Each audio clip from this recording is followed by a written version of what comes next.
அரசியல்ல கொங்கு மண்டலம் என்பது எப்பவுமே ஒரு மர்ம முடிச்சு. அந்த முடிச்சோட மிக முக்கியமான புள்ளி குமாரபாளையம்.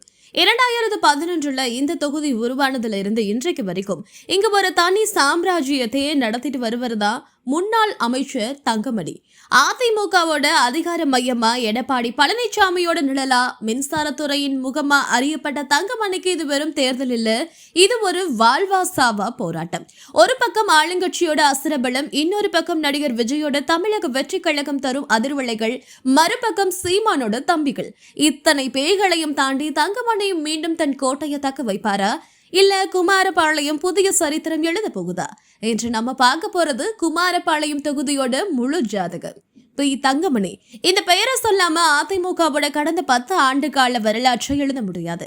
2006 திருச்செங்கோட்டுல தொடங்கிய இவரோட வெற்றி பயணம் தொகுதி மறுசீரமைப்புக்கு பிறகு குமாரபாளையத்தோட பின்னி பணஞ்சிருச்சு. 2011, 2016, 2021 ஹாட்ரிக் வெற்றிகளை அள்ளினவர். அமைச்சரா இருந்த போது இவர் செய்த பணிகளும் தொகுதியில் இவருக்கு இருக்கும் தனிப்பட்ட செல்வாக்கும் சாதாரணமானதல்ல. விசைத்தறி தொழிலாளர்கள் நிறைந்த இந்த தொகுதியில ஒவ்வொரு தெருவிலும் இவருக்கு ஒரு முகம் இருக்கு. குமாரபாளையம் நகராட்சியை தரம் உயர்த்தியது, புதிய பாலங்கள் கட்டியது என இவர் கணக்குல பல சாதனைகள் இருக்கு. அதே சமயத்துல கட்சிக்கு விசுவாசமாகவும் எடப்பாடி பழனிசாமிக்கு விசுவாசமாகவும் இருந்து அதிமுகவை கொங்கு மண்டலத்துல நிலைநிறுத்துறதுல இவர் ஆற்றிய பங்கு மிக அதிகம். ஆனா 2026 களம் 2021 போல இல்ல. கடந்த முறை வெறும் 30,000 வாக்குகள் வித்தியாசத்துல வென்ற இவருக்கு இந்த முறை ஆளுங்கட்சியோட எதிர்ப்பு அலையால உருவான ஆதரவு கரமும் விஜயோட வரவால் உருவான இளைஞர்களுடைய வாக்கு வங்கியும் ஒரு பெரிய சவாலா இருக்கு. திமுக இந்த முறை குமாரபாளையத்தை சாதாரணமா எடுத்துக்கல. கொங்கு மண்டலத்துல அதிமுகவோட ஆணி வேற அசைக்க வேண்டும் என்பதுதான் அறிவாலயத்தோட உத்தரவு. அதற்காக களமிறக்கப்பட்டவர் தான் எஸ் பாலு. கடந்த முறை பெரிய இடைவெளி விட்ட திமுக இம்முறை மிக துல்லியமான திட்டங்களோட இறங்கிருச்சு. இதுல திமுகவோட பிளஸ் பாயிண்ட் என்னன்னா, மகளிர் உரிமை தொகை, விடியல் பயணம் போன்ற திட்டங்கள் இங்க இருக்கிற நடுத்தர வர்க்க பெண்களிடையே பெரும் தாக்கத்தை ஏற்படுத்தியிருக்கு. காங்கிரஸ், கம்யூனிஸ்ட்னு ஒரு வலுவான வாக்கு வங்கி திமுகவோட பின்னாடி அணிவகுச்சு நிக்குது.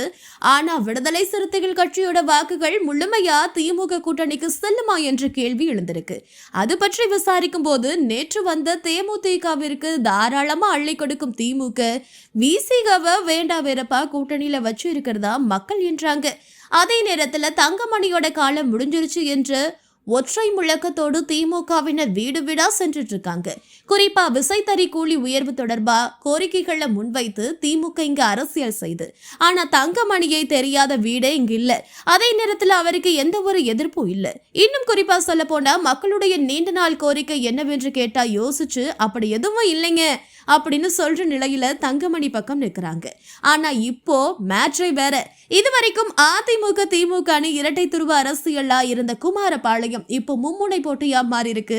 அதற்கு பெயர் தமிழக வெற்றி கழகம். நடிகர் விஜய் களம் இறங்கியிருக்கிற வேட்பாளர் சி விஜயலட்சுமி. யார் இந்த விஜயலட்சுமி? ஒரு சாதாரண தொண்டராயிருந்து என்று வேட்பாளரா உயர்ந்திருக்கவங்க.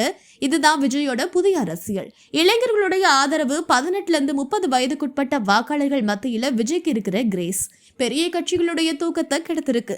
மாற்றத்திற்கான முழக்கம். 2 கழகங்களையும் பார்த்துட்டோம், ஒரு வாய்ப்பு அவங்களுக்கு கொடுத்து பார்ப்போமா என்ற மனநிலை மக்கள் கிட்ட தெரியுது.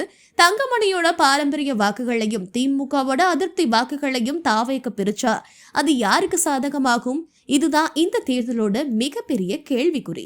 இவங்கள தவிர கழகத்தில் அசைக்க முடியாத சக்தியா இருக்கிறது நாம் தமிழர் கட்சி.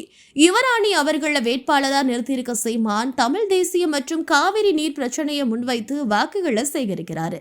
கடந்த தேர்தல்களில் நாம் தமிழர் கட்சி பெற்ற வாக்கு சதவீதம் தொடர்ந்து ஏறுமுகமாவே இருக்கு. இந்த தேர்தலை தீர்மானிக்க போகிறது வாக்குறுதிகள் இல்ல, கடந்த கால செயல்பாடுகள் தான். தங்கமணிக்கு இது கௌரவ போர், திமுகவுக்கு இது அதிகார போர், தாவேகாவிற்கு இது அடையாள போர்.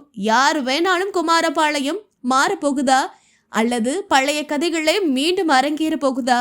மக்களின் தீர்ப்பு மே மாதம் தெரியும். ஆனா ஒன்று மட்டும் உறுதி, இந்த முறை குமாரபாளையம் தேர்தல் களம் சாதாரணமா இருக்காது. ஆனால் பறக்கும் பிரச்சாரங்களும் அதிரடி அரசியல் திருப்பங்களும் இங்க நிச்சயம் இருக்கு.